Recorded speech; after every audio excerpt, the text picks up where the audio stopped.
নমস্কার, বর্ণালী রান্নাঘরে আজকে মাছের মাথা দিয়ে পুঁই শাকের ছ্যাঁচড়া বানাচ্ছি।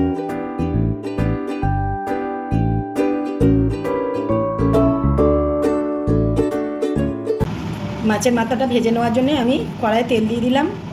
আর আমি মাছের মাথাটা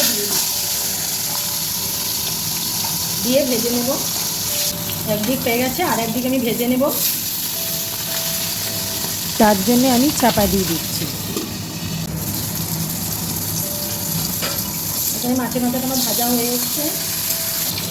মাছের মাথাটা আমার ভাজা হয়ে গেছে, আমি তুলে নিচ্ছি। এই তেলে আমি শুকনো লঙ্কা আর তেজপাতা দিয়ে দিচ্ছি।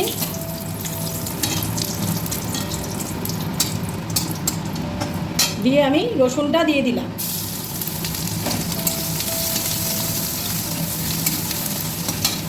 এবার আমি পেঁয়াজটা দিয়ে দিচ্ছি।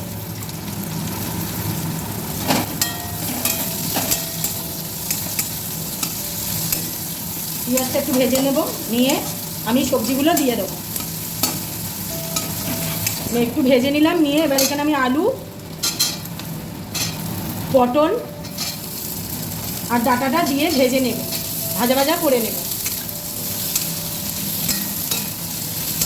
আমি এখানে নুন দিচ্ছি।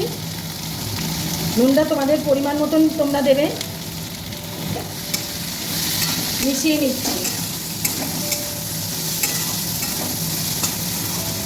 আমি একটু চাপা দেব, যাতে একটু ভালোভাবে ভাজাটা হয়। এবার আমি এখানে আদাটা দিয়ে দিচ্ছি। আদাটা দিয়ে নাড়াচাড়া করে মিশিয়ে নেব।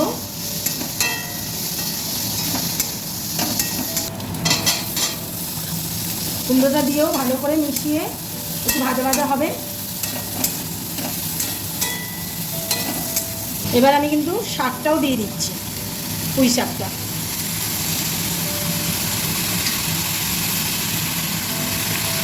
দিয়ে আমি ভালো করে মিশিয়ে নেব।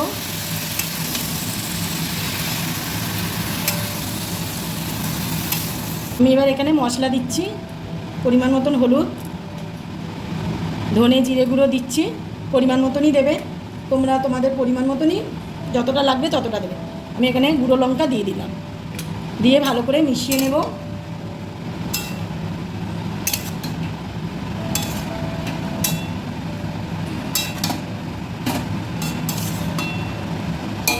এবার আমি ঢাকা দিয়ে রেখে দিচ্ছি কিছুক্ষণের জন্যে।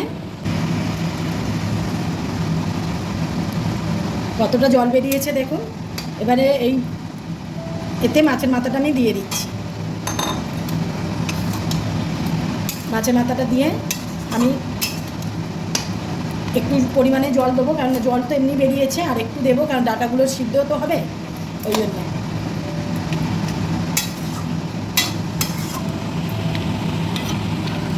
অল্প করেই জল দিচ্ছি, বেশি জল দিচ্ছি না, কারণ জল তো বেরিয়েছে। মাছের মাথাটা ভেঙে দিলাম, কেননা মাছের মাথাটাও এর সঙ্গে একটু সিদ্ধ হয়ে যাবে, মাছের মাথাটাও যাতে স্বাদটা ভালো হয়।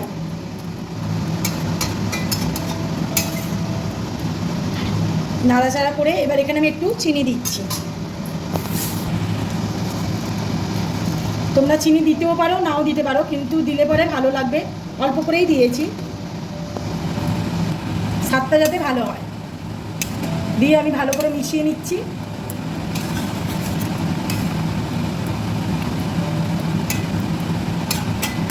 এবার আমি চাপা দিয়ে রেখে দিচ্ছি কিছুক্ষণের জন্য,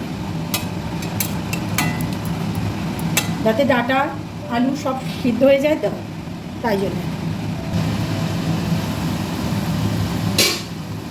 এখানে আমার পুঁই শাকটা হয়ে এসছে, হয়ে গেছে আমার মাছের মাথা দিয়ে পুঁই শাক। আমি এবার তুলে নিচ্ছি।